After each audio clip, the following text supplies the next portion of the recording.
Hey guys, it's Got Bars here, the self-proclaimed hip-hop historian, and this is the 234th episode of my series where I grab a vinyl from my collection, talk about why I love it, what influence it has, and what its place is in the grand scheme of hip-hop.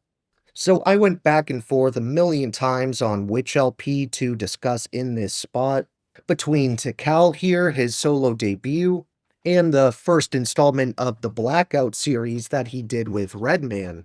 For me, both are pretty top-tier Wu-Tang related projects, but since Tical came out 5 years prior to Blackout, I thought it made a bit more sense to cover this one first. Plus, I already discussed a solo Redman album a while back with Muddy Waters, so it's only fair to give the same treatment to Meth here. This was actually the second project anyone in the Wu-Tang released on their own, and considering GZA's failed debut Words from the Genius came out before the clan was even formed, you could probably acknowledge Tikal as the first real successful solo Wu-Tang project. Really, the only other album to come out of 1994 that was Wu-Tang Clan related was the first Gravediggers album, 6 Feet Deep, which I've also reviewed on the channel previously.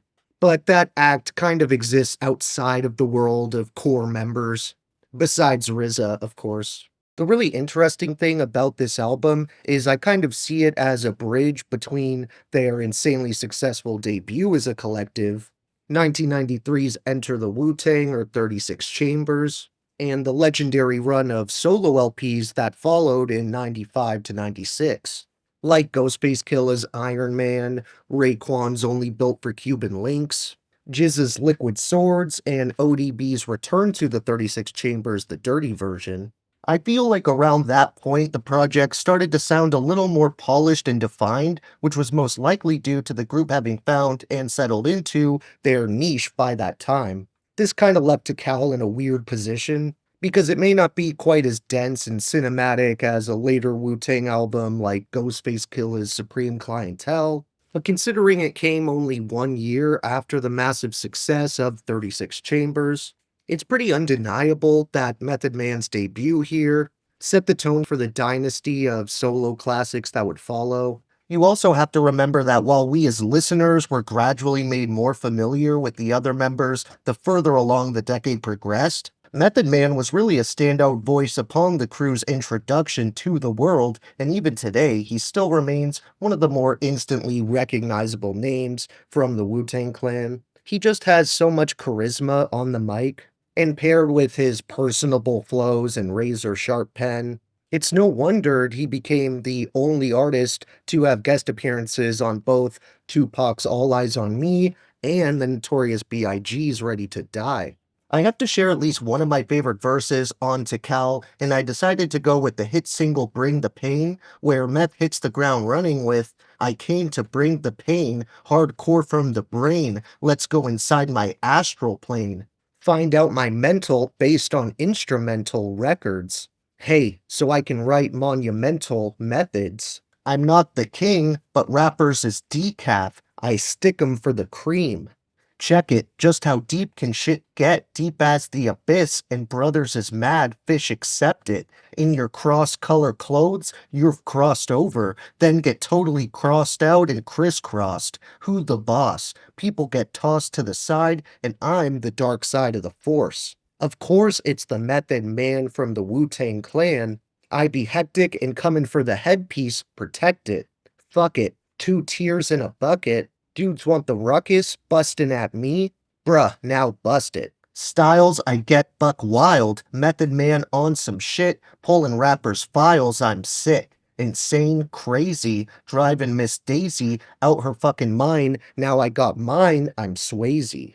I love the grimy and raw energy that this album radiates. And I feel like it's a realistic snapshot of life in New York at this time, similar to other 1994 debuts like Illmatic by Nas or Word Life by OC, but just through a slightly darker and more unsettling filter. Outside of a tiny bit of co-production from Method Man and Fourth Disciple, Tical was completely produced by the RZA, which of course would be the case for many of the solo classics from Wu-Tang members that would follow this debut. And Bobby Digital also grabs one of the slots as a featured artist on here as well.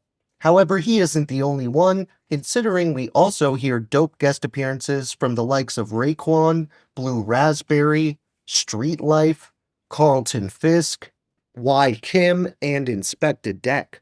This album largely built up buzz due to the massive success of the singles that accompanied it, but for some reason, one of those tracks didn't end up actually making the final cut, as the song I'll Be There For You / You're All I Need to Get By with Mary J. Blige only shows up on the European version of this LP as a bonus track.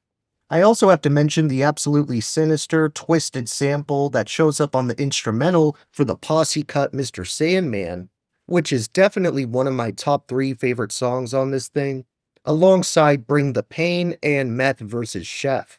Then for the honorable mentions, I narrowed it down to the title track, Biscuits, All I Need, What the Blood Clot, Sub Crazy, I Get My Thing in Action, Stimulation, and Method Man Remix.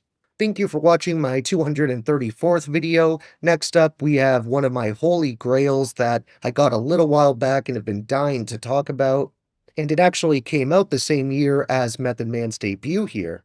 So look for that one, and if you enjoyed, be sure to like, subscribe, and let me know what your favorite moments are off this classic solo Wu-Tang LP. Don't forget to have a great day, and I'll see you next time, okay? Bye.